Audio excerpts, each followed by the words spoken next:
Olá, boa tarde. Meu nome é Everson Coqueiro de Souza e eu vou apresentar o trabalho que se chama Estudo do nível de não divergência em sistemas ciclônicos. Os coautores desse trabalho são o Lucas Menezes e a Beatriz Miranda, e a orientadora é a Ana Cristina Palmeira. Então, eu vou começar falando um pouco sobre ciclones convencionais e não convencionais, signo de divergência e o movimento vertical. Em seguida, eu vou falar sobre o objetivo, a metodologia, os resultados e a conclusão. Agora eu vou falar um pouco sobre os ciclones convencionais e os não convencionais. Os ciclones convencionais são aqueles tipos que naturalmente a gente conhece como ciclones tropicais, que têm o seu núcleo quente durante toda a sua estrutura vertical, e os ciclones extropicais, que têm seu núcleo frio durante toda a estrutura vertical. Já para os ciclones não convencionais, nós temos os ciclones extropicais, que podem ser de aprisionamento quente, e os extropicais, que podem ser bomba. Já para a tempestade tropical, que recebe esse nome devido à fraca magnitude do vento associada à baixa pressão em superfície, podendo assim não ser classificada como ciclone tropical, também se encaixa na classificação de não convencionais. Temos também os ciclones subtropicais, os ciclones em transição, que podem ser tanto extratropicais, tropical e subtropical. E de todos esses ciclones que mudam de fase, eles são classificados como ciclones híbridos, podendo ser caracterizados por ciclones do tipo convencionais e não convencionais. Mas nesse trabalho, nós falaremos somente dos casos dos ciclones tropicais, extratropicais e subtropicais. Agora eu vou falar um pouco sobre a divergência e o movimento vertical, onde da conservação de massa temos a equação da continuidade, que é composta de três termos, que considerando a densidade da atmosfera constante, esse primeiro termo vai a zero, ficando somente com esses dois termos. Reorganizando, a gente pode dizer que esse termo é igual a menos ômega del P, escrito em coordenadas isobáricas. Simplificando a divergência, a gente pode escrever dessa forma.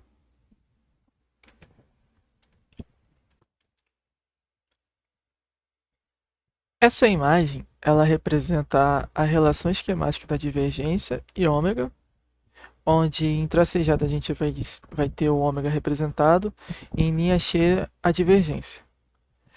A gente tem três possíveis casos, né? O caso ciclônico, o caso anticiclônico e o caso complexo. Para o primeiro caso, a gente pode analisar que a divergência linha cheia, né? O sinal negativo da divergência induz a uma tendência negativa de ômega. A gente pode ver que essa curva está crescendo para a esquerda, indicando uma tendência negativa. Já para o movimento anticiclônico, a gente pode ver que um sinal positivo da divergência induz a uma tendência positiva do sinal de ômega. E o último caso, que é um caso complexo, indica um caso onde a divergência, né, ela passa mais de duas vezes pelo sinal de zero. E a teoria diz que em latitudes médias existe pelo menos um nível de não divergência entre as camadas de 400 e 600 HPa, que se localiza em 500 HPa, ou seja, a camada média. Então, sabendo que cada ciclone tem sua estrutura termodinâmica independente, esse estudo tem a finalidade de analisar os níveis de não divergência de ciclones convencionais e não convencionais em diferentes estágios de vida, a fim de corroborar ou buscar conhecer a camada atmosférica onde se localizam os níveis de não divergência, comparando a realidade de baixas latitudes com a teoria de regiões de latitudes médias. O nosso conjunto de dados utilizados foram as cartas sinóticas da Marinha e os dados de análise do ARA 5. Para os três tipos de fase ciclone, a gente utilizou um ciclone extratropical no dia 11 de 5 de 2021. A gente utilizou a fase subtropical do ciclone Arani no dia 16 de 3 de 2011. E a fase do ciclone tropical do Catarina no dia 28 de 3 de 2004. Então, na primeira abordagem, utilizamos a carta cinética da Marinha, onde a gente procurou estimar visualmente a região de cada centro de baixa e com isso, né, limitar uma região de 500 quilômetros para poder realizar o rastreamento do ciclone através do GRAD. Sabendo então a posição do centro do ciclone, a gente pôde estabelecer o limite, né, e calcular dentro desse limite o nosso ΔZ, que representa a perturbação da altura do ciclone, onde ela é proporcional à magnitude do vento geostrófico. Então a gente pegava a altura do geopotencial máxima e tirava a diferença entre a altura do geopotencial mínima. E com isso a gente conseguia calcular a derivada da variação de ΔZ na coordenada P e conseguir achar o vento térmico, né, na camada superior e na camada inferior. Então, a gente, a partir dessas informações, conseguiu elaborar as figuras de altura do geopotencial e velocidade relativa em 850 e 500 HPA. Conseguimos fazer também o perfil vertical da perturbação de altura geopotencial em 900 e 300 HPA. E o perfil da velocidade vertical, ômega, e a divergência no ponto de grade do ciclone. Resultados. Começando com o ciclone extratropical para latitudes médias, a gente utilizou a carta da cinética da Marinha para localizar a posição do nosso ciclone, né? A região de onde tinha a baixa do ciclone também. Aqui na direita a gente tem o campo do geopotencial em 500, representado pelas isolinhas em preto.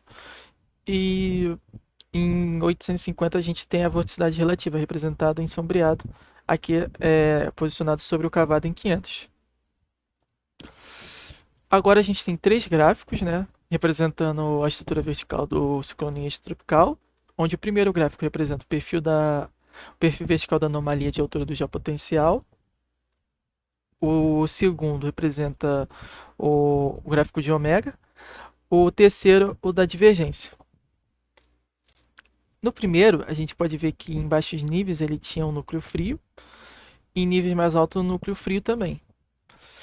Aqui em ômega a gente pode perceber que ele tinha uma tendência negativa, né, dada pelo sinal negativo da divergência, ou seja, representando uma baixa fria em superfície.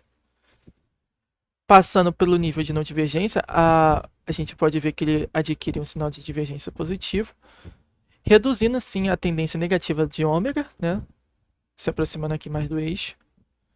Mas depois, ele chegando próximo a 450, o sinal da divergência se inverte, se tornando negativo, onde ele também passa a ter uma tendência a se tornar mais negativo.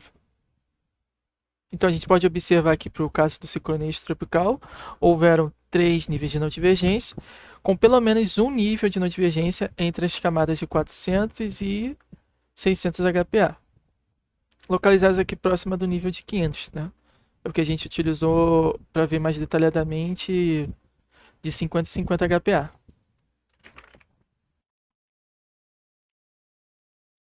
Agora, o ciclone subtropical Arani. A gente também utilizou a carta sinótica da Marinha, né, para representar nossa baixa aqui na caixa. Aqui na figura ao lado a gente tem o campo do geopotencial representado pelas linhas em 500, igual ao do ciclone tropical, e a vorticidade relativa em 850. Agora, para a estrutura vertical do ciclone subtropical, a gente pode perceber que ele tinha um núcleo quente em baixos níveis e um núcleo mais frio em altos níveis. Analisando o sinal da divergência, ele estava positivo em baixos níveis, né, indicando uma tendência menos negativa do sinal de ômega, né, até se inverter mais ou menos aqui no nível de 650, indicando um nível de não divergência, né, invertendo seu movimento de ascendente para subsidente, e representado aqui por outro nível de não divergência, onde ele começa a oscilar, né, em torno do eixo. A gente pode ver representado aqui na estrutura vertical da divergência, apareceram 3 níveis de não divergência, situados entre a camada de 400 e 700. Dois deles estavam entre a camada de 400 e 600. O ciclone tropical Catarina. A gente também utilizou a carta sinótica da Marinha para indicar a posição da nossa baixa em superfície, representada aqui na caixinha em vermelho. A figura à direita representa o campo de potência em 500 e a velocidade relativa em 850. Para a estrutura da fase tropical do ciclone Catarina, a gente pode perceber que ela tinha um núcleo quente em baixos níveis e em altos níveis, representada aqui em ômega por uma baixa quente profunda até 350, né, 300 HPA, com um sinal da divergência negativa, indicando uma tendência negativa de ômega. E após a passada de 600 HPA, ela se torna, o sinal de divergência se torna mais positivo, indicando um enfraquecimento, né, da tendência de ômega a ficar menos negativo à medida que se aproxima de 300 HPA. Então, para o ciclone Catarina, a gente teve um nível só de não divergência próxima à camada de 600 HPA, representando aquele primeiro caso, né, que o caso A, né, para um movimento ciclônico ascendente. Então, concluindo, né, percebemos que durante a fase do ciclone extratropical haviam 3 níveis de não divergência, sendo um deles posicionado no nível de 500 HPA. A fase do ciclone subtropical do ciclone Arani apresentou divergência positiva, indicando uma região ciclônica quente próxima à superfície, invertendo-se e gerando um nível de não divergência na camada de 600 HPA, onde é representado pela mudança de sinal do vento térmico entre 600 e 300 HPA. O ciclone Catarina, por sua vez, em sua fase tropical, apresentou um único nível de não divergência, em torno de 600 HPA, antes de atingir a tropopausa, resultado esperado e coerente com uma baixa quente e profunda em superfície. Observou-se que os sistemas ciclônicos fora de regiões de latitudes médias para o perfil de divergência apresenta diferenças substanciais com relação à teoria, apresentando 2 ou mais níveis de não divergência. O nível de não divergência varia de acordo com a latitude dos sistemas ciclônicos, tendo relação direta com o tipo de baixa que o representa, e não necessariamente se encontra em níveis médios da camada atmosférica. Essas foram as nossas referências bibliográficas. E obrigado. Eu gostaria de agradecer ao Lucas e à Beatriz por poderem elaborar esse trabalho. Gostaria de agradecer a Ana Cristina e o Wallace, que de certa forma me ajudaram, né, a pensar um pouco sobre a dinâmica, né, da atmosfera. O Edilson também, que participou desse trabalho meio que um pouco afastado, mas ajudou também. E muito obrigado.